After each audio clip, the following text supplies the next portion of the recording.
You. So appreciate seeing you and the new baby. Did you see the new baby? If you hadn't seen it, she'll have the new baby boy up later. So congratulations. And I didn't catch his name. Barrett. Very, very posh. Barrett. We like it.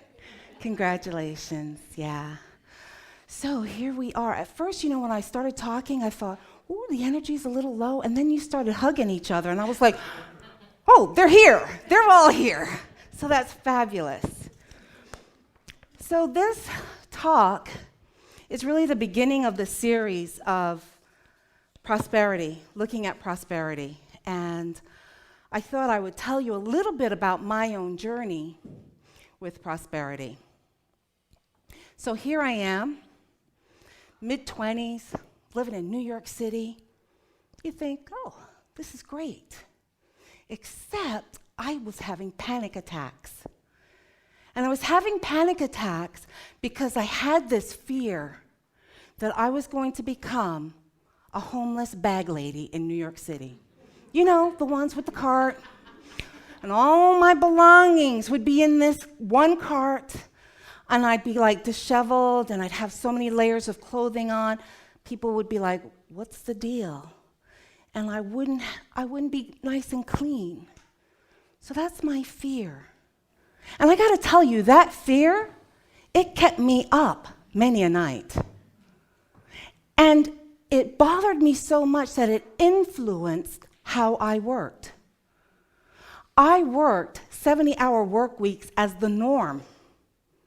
As the norm, because the drive was, I was going to control and do everything in my power to prevent that fear from manifesting.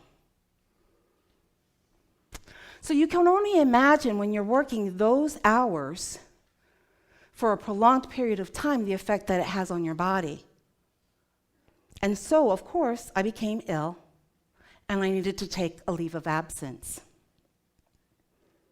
When I returned, I was surprised that my mentor, who also happened to be my boss, did an appraisal on me that rated me below acceptable level. And this is now the 90s in banking. So with that grading, that meant that I was going to be downsized. And I think, here it is. Here it was. My fear manifested, becoming real. How is that possible? I've been working so hard. But one could say that my fear and my worry created the inevitable outcome that I would lose my job. Now, I know some of you are thinking, no, that's not possible. Yeah, really, it is. Because even though I was taking action to live a prosperous life, what was happening? I had an underlying belief system. And that underlying belief system said that I wasn't going to be capable of taking care of myself. I wasn't going to be capable of taking care of myself. And what do we know? We know that our inner consciousness becomes our outward manifestation of the world that we live in. Did you hear me? Okay. Now, before I get deeper into the exploration of prosperity, I want to stop for a moment and just do a couple of definitions. And I want to do this because I want to make sure that we're all coming from the same page. And I remember that when I first came into Unity, people talked about these three terms as what I'm going to define. And it was always confusing to me. So I want to make sure that when you hear the word prosperity, abundance, or substance, that we are all on the same page. Okay? So I'm going to start off first with the word prosperity. And if you look in a dictionary, today's dictionaries, you will see that prosperity is usually tied to financial success. But then if we study the etymology, And etymology is the origin of the word and how it has historically developed and its meaning has shifted over time. So if we go back to the root word, which is prosperous, in the 14th century Latin word, and they spelled it a little differently than you would imagine. It's Prosperus, is how they spelt it, okay? So when this word originated, the meaning is according to one's hope and to one's expectations. So when I talk about prosperity, that's the definition I'm going to be using. According to one's hope or one's expectations. And then we'll look at the word abundance. Now, when we look up in a dictionary today, abundance is tied to affluence, to wealth, as well as to be overflowing in fullness. But culturally, there's also another shift in that word, in that we associate abundance with someone who has a large amount of riches or wealth. It's kind of how we see that in our culture. And then if we look at it etymologically, the word abundance, once again, comes from the 14th century Latin. The root word is abundentia, which means fullness, plenty, to overflow. So when I talk about abundance, I'm going to be talking about fullness, plenty, to overflow. Do you see the distinction that I'm making? Yes? Okay. And then substance.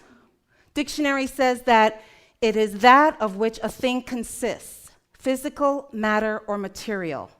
And this comes from the 12th century Latin word of substantia. And this means being, essence, material, to stand under, to be present, substance. So I'll be using that term, substance, to mean being and essence. Got it? All right. So we're all on the same page now. All right, good. So when in Unity, when we talk about substance, we're really talking about divine substance. And that is the essence of everything that we are and that the universe is made of. So then the next question is, well, where does this substance come from? Now, I think you'll all agree with me when I say it's not from the man with the big beard on the throne in heaven who dispenses this substance out to those he deems worthy. No. Really, it's quite simple. Substance is the allness that we move and live and have our being. The allness that we move and live and have our being. It's about understanding that the universe, God, light, principle, whatever you want to call that, is the harmonizing factor of all life. Now, in Unity, when we define the harmonizing factor, we call that love. We call that love. And so once we keep ourselves centered on the truth that love is the essence of the universe, we're then able to recognize the abundance of the universe. Being in that divine flow, that essence, that substance, love, allows us to acknowledge that we are limitless. That there is substance that's ever present. And then we can recognize that we can shape this substance as a natural way of us expressing, as a natural way for us to express. And you know I love me some Eric Butterworth, right? This book, if you don't have it in your arsenal, it's called Spiritual Economics. I suggest if you're really looking at your prosperity, this is gold. This is gold. And every time I read it, I'm like, oh, yeah, I forgot that. So seriously, this is an amazing tool. But Eric Butterworth writes in this book, he says, it is important to recall that it is not really for lack of abundance that you are experiencing want, but for lack of the awareness of the ever-present reality of divine substance and the faith to shape it into manifest form. Now, I don't know about you, but that sounded kind of powerful to me. And you remember last week in my talk, I spoke about that life is lived from the inside out. Life is lived from the inside out. But yet, we fight so hard to camouflage what we feel, what we believe, and what we fear from within. And then we'll use affirmations and visualizations in an attempt to change our limiting beliefs. And then our nose gets all bent out of joint when it's not working the way that we think it should be working. And we go, well, why isn't it working? And I have to tell you, in my early days in Unity, I asked the same questions. Because guess what? I was doing what they told me. Positive thinking, affirmative prayer, denials and affirmations. These are the keys to manifesting my good. But here I was laid off. Ooh. So can you imagine being a Unity convert and here you are being laid off? Oh. And at that time I didn't know better, so I felt ashamed. I felt embarrassed. I stopped going for a little while because I didn't know better. Butterworth to the rescue once again.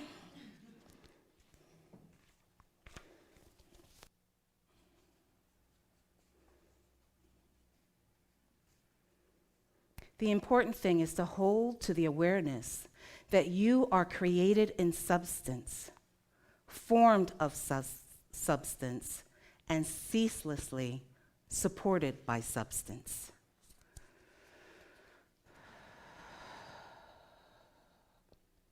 And I want to read one other thing, so just bear with me a moment.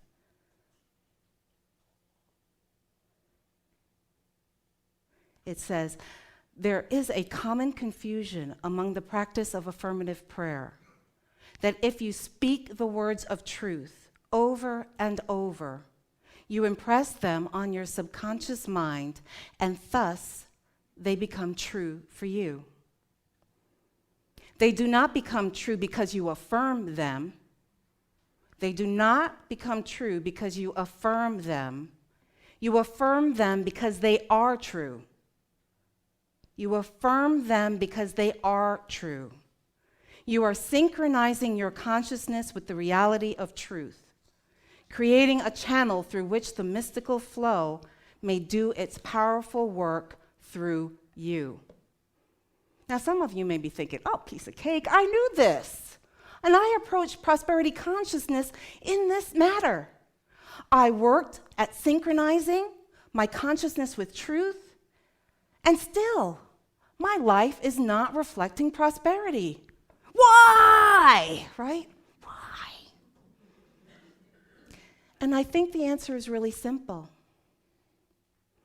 We cannot create from rejecting who we are. We cannot create from rejecting who we are. Anything manifesting from rejection of self cannot be abundance or prosperity. It's counterintuitive. It's not the way that spiritual laws work. It's imperative that we honor what we are, divine and beautifully made. You know I harp about this, don't you? We are divine and beautifully made. And we need to really come to embrace all aspects of ourself. And we need to do that to claim our divine inheritance. I got to tell you, Unity folks, it is time. It is time for you to be the expression of the divine. It is time for you to be the expression of the divine and know that the universe is designed to support you. Not against you, but to support you. So, the issues of lack, when they happen, it's when we don't believe this as truth. When all we see are our limitations and we call them unholy. When we make an attempt to eradicate those aspects of ourselves that we don't like. That's really like telling the universe, you know what? I think you made trash when I was created. And when we believe those negative things about ourselves, we can't help but manifest a life of lack. So when we believe we are not enough, not worthy, insert whatever term you want here, we cannot be in the flow of abundance and divine love. Can we? If we are mean to someone else, can that be seen as love? It's not rhetorical, people. Can it be seen as love if I'm being mean to someone else? What is it seen as? Meanness. What else? Fear. What else? Guilt. Bullying. Lack. Hate. Anger. But why is it okay for us to do that to ourselves? Why do we accept that it is okay for us to do that to ourselves?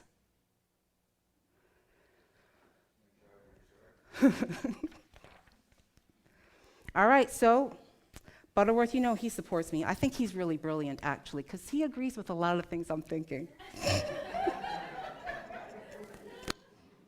He writes this: God is a ceaseless flow of substance, and no matter what the extent of the need, universal substance can easily supply it. But there is one thing God cannot do. God cannot supply lack. This is because lack is a state of mind, and the condition cannot be remedied until the state of mind is altered. So this is why I talk each week about acknowledging the truth of what we are, divinity, as well as raising consciousness. You know, those are the two things that I'm constantly drumming, isn't it? For those of you who have been here week after week, I'm constantly drumming about what are we? We are divine. And what are we here for? We are here to raise our consciousness. Those two are key to our abundance and prosperity. Yes, we are divinity. We are special. We are anointed. And by raising our consciousness, we become expansive to the point where we recognize that we are entitled to abundance and support from the universe. That's what getting into the flow is about, folks. When we talk about getting into the flow, that's getting into the flow. And then once we're in that flow, I got to tell you, it's not about gaining money or material things. It's about being an awakened consciousness that resides in the flow and allowing it to support you in all your needs. The problem is that here we are, we forget this because we're on this earth plane and we get bumped around an awful lot and jostled and whatever else goes on.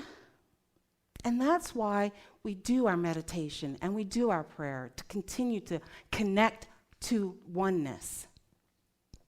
All right, so now maybe some of you are thinking, all right, I get this. I get the nuances on how spiritual laws work, and now I'm going to make this law work for me.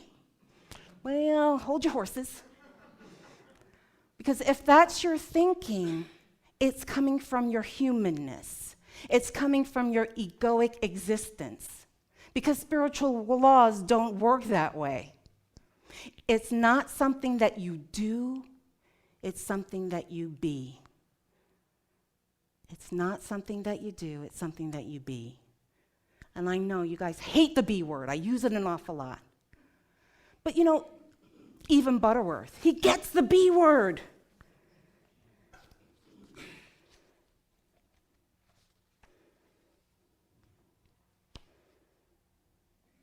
It is simply a change of your consciousness in which you become synchronized with the ceaseless activity of divine love, of healing life, or of prospering substance.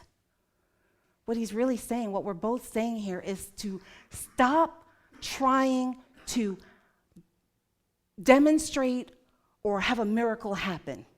Did you hear me? Stop trying to demonstrate a miracle happening. And why we're saying that is because when we are in the flow, we are clear that the kingdom is within us. And that's all we need to do. That is all we need to do. Because once we start talking about miracles, it suggests that something magical is going to happen, or something is going to intervene on our behalf. In the universe, all is possible. There's no miracles. All is possible. Bless you. So what do you believe is real? Is it what you see with your human eyes? And the things that the experts tell you are real? Or do you see your reality from the light of the kingdom within? So in my own personal experience that I described to you earlier, I believed, underlyingly, in my inability to take care of myself. So it would be inevitable that I would manifest a job loss. I also believed the experts who said the economy was on the fritz, and the only way for corporations to be healthy was for them to fire thousands of people. I believed that. That's what the experts said. So really, in my case, the worry is in that essence, in that moment, became my manifestation. Because I unknowingly allowed my belief system to use the law of visualization. The law of visualization is a spiritual law. Remember, I keep saying life is lived from within out. From within out. And that when we are in the divine flow, our consciousness can see the spiritual substance that's available for us to manifest whatever we need. And from that flow, we can draw to us all the health, wealth, and wisdom that we need. And we can do this without losing our truth. Without losing our truth, being in the flow. Because when we focus solely on visualizing material wealth, we lose our center. And we become someone that worships things. Visualizing for material things means one's focus becomes the riches and wealth on this plane as opposed to the kingdom within, the riches of the kingdom within. It's really a matter of throwing away your divine inheritance for money. Your divine inheritance is worth so much more. You can do so much more. So I'm really talking about true seeing. Seeing from within and releasing the views that others have created for you as your reality. true seeing. Because when we see from within, we get to really see the light, love, and abundance. And that is how we co-create. Not from lack, not from fear.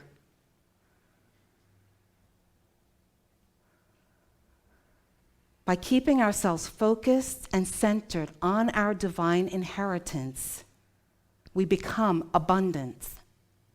We become abundant. And that, my friends, is prosperity consciousness. All right, Butterworth has my back. What does he say on this? You are already created in the image likeness of God, the universe, love, principle, whatever name you want to use there.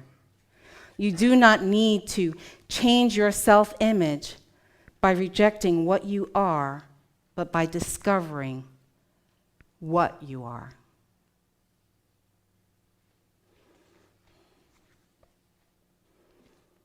And I keep talking about the truth of what we are.